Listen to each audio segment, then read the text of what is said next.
Hey folks, welcome to Verified Investing Trade Setups and Action video. My name is Gareth Soloway, Chief Market Strategist here at InTheMoneyStocks.com. Today's date is Thursday, July 2nd, 2020. Markets are getting ready to go into a 3-day holiday weekend. The volume at this time of day is already minuscule in terms of a float, and I expect the markets to generally float sideways to higher the remainder of the day.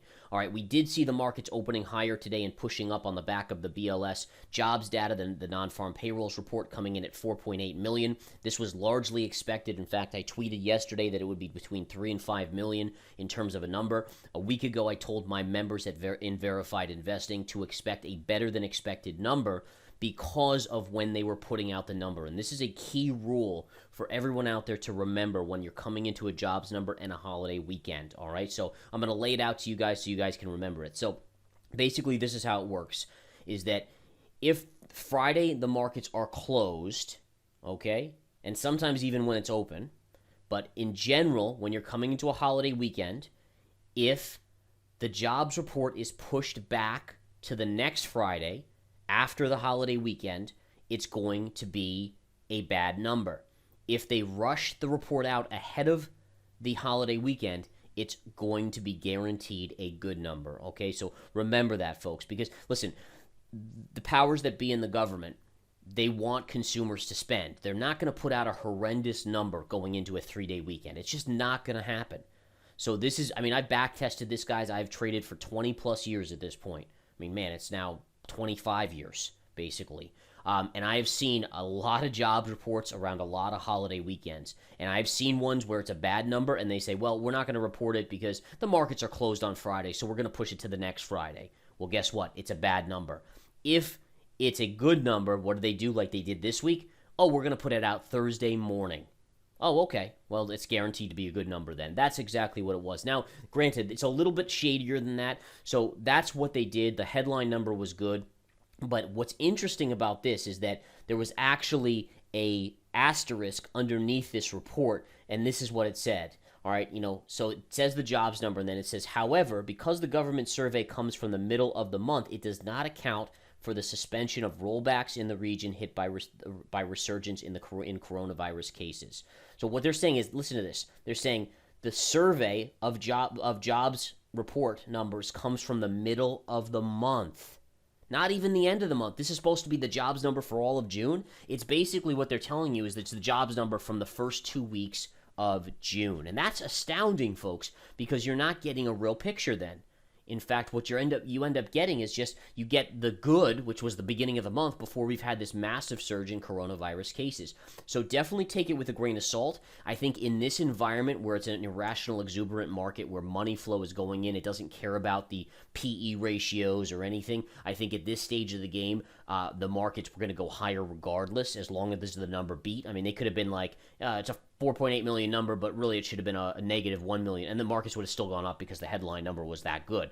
I think that's the type of environment we're in right now. So it is what it is in that respect.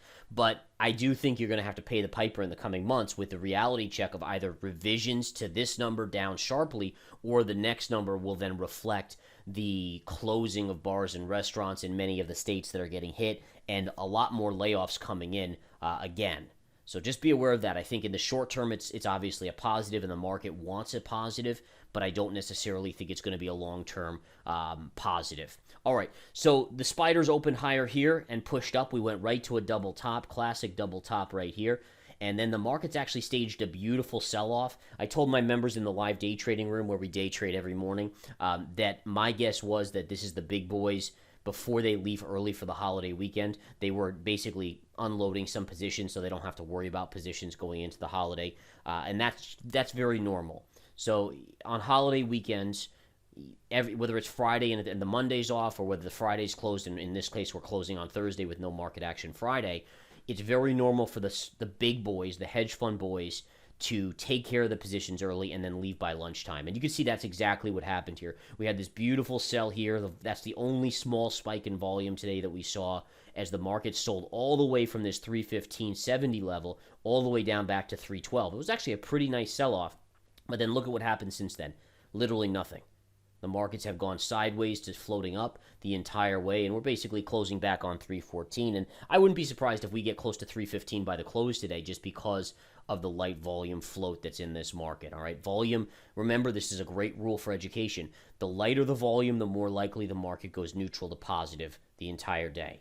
All right, it's just the nature of the beast. Light volume dictates neutral to positive action. That's why I generally don't short thin stocks, because the volume is too thin to get in and out safely. And also the fact is, if the volume's light, it's going to just give them the bias of neutral to upside. All right, so that's where we stand on this front, folks.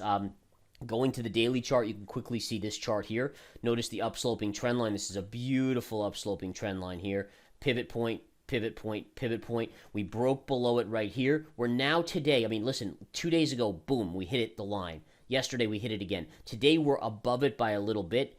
If we stay above it, that does open the door to maybe going to this big gap fill up here, which is just under 320. That'll be your next big resistance. But if we close on that line or below, the market still stays in weak position going into next week. So understand that, folks. At that point, it's still in weak position going into next week if it closes on or below that line. Right now, it's above. So if it closes above, then I think you could float up, minimally gap window, which we hit today already. But I think the gap fill is, gaps were made to be filled. I've always said that. It's one of my mantras I live by. And if you get close enough to a gap, it works like a magnet, pulling it to it. So I think if you close above 315 today, it's a no-brainer that it'll fill it next week. All right. Having said that, we have seen some stocks that have reversed gains, like JP Morgan opened strong this morning and then ended up negative. We day traded it in the live day trading room, made some good money on it, but certainly it was not able to hold its gains. Neither has Carnival or Royal Caribbean or American Airlines. A lot of the airline stocks gave up early gains. But then you have the other side of the coin. You have these crazy momentum stocks like Shopify, which, I got to talk about Shopify here. Shopify's up another almost $29 today, 2.84%. Just to put this in perspective, the old way you valued companies, and I'm saying this somewhat in jest because, I'm just saying how crazy this market is right now. But the old way you valued companies was you did it at price to earnings, right? So price to earnings growth. And for a company like Shopify, you could see like a 50 PE on that. That would be kind of the high end, 50 PE type dealy. Guess what it's trading at right now? Forget PEs, revenue. It's 75 times revenue. It's trading at 75 times their yearly revenue. All right, we're not even talking about earnings. All right, that's the insanity of it all. It's not even earnings. We're talking about revenue, folks. That is nuts. That is nuts. Meaning that at the current price, I think they do like $2 billion whatever it is in revenue, and this stock again is trading at like well over $100 billion in revenue. In market cap. It's nuts. Those valuation metrics are like the late 90s. That's how crazy things are right now. And you can see it on Tesla's chart.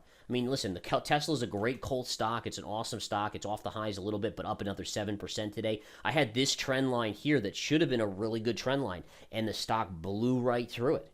Remarkable. Absolutely remarkable. But money flow doesn't ask questions right now. It doesn't take into account valuation. It's even ignoring a lot of technicals. And it's just blowing up to the upside in terms of these stocks. Like Spotify. Take a look at Spotify. Here the stock was kind of consolidating, and then boom, new highs on Spotify today. Remarkable move right there. And you could go to a lot of different stocks. There's a dime a dozen of these. Even Zoom is higher again today.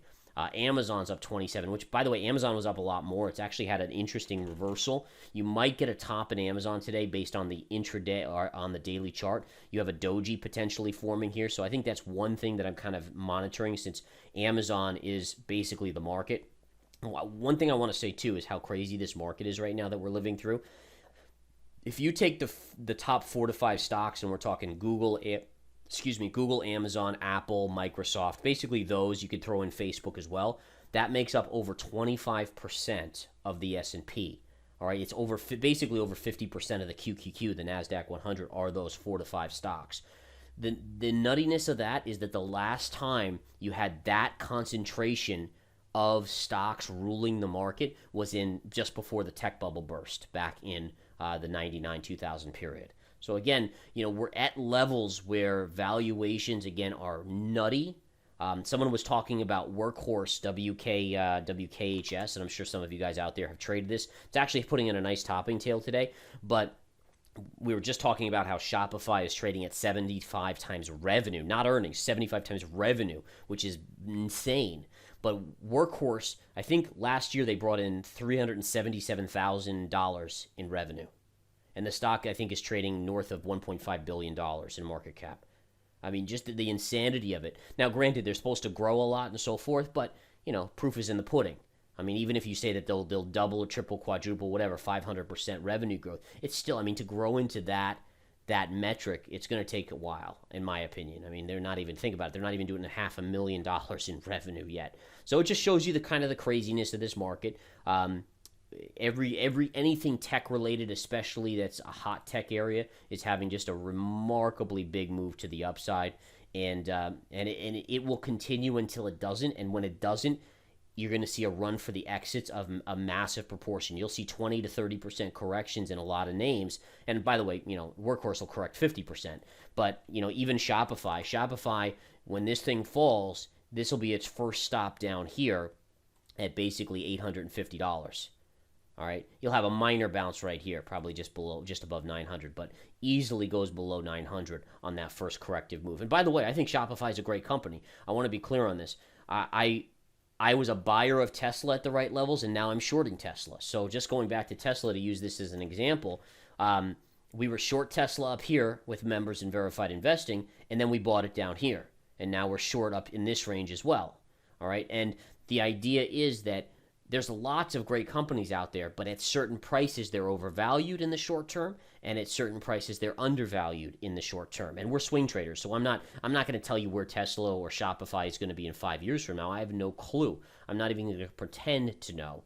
But what I do know is in the short term, when they get overvalued, they'll correct, and then when they get undervalued, they'll bounce. And that's all we care about here. We just want to make that 10-15% move quick, in and out, quick, boom, boom, boom. And ultimately our accounts will grow exponentially above any hedge fund out there. And that's what we've been doing this year. That's what we've been doing for the last 13 years. InTheMoneyStocks.com, my partner and I have been running this website, giving out trade alerts, analysis, teaching hedge funds, etc., the PPT methodology since 2007. So in any case, my point is that ultimately the merry-go-round will stop. We're watching for signals of that happening. Right now, today, you have a few minor signals, like Amazon, maybe a doji, maybe Amazon starting to kind of stall out here, but we don't have anything firm yet. But when it happens, it will be a meteoric, quick fall, probably 10% in a couple days on the indices because of how overbought things have gotten. All right. Again, have a great one. Come join us at InTheMoneyStocks.com. Again, you can find my services under Gareth Soloway.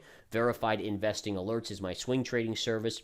Verified Options Alerts is my swing trading options service. And the day trading room is called the Live Day Trading Room. Have a great one, guys. Take care.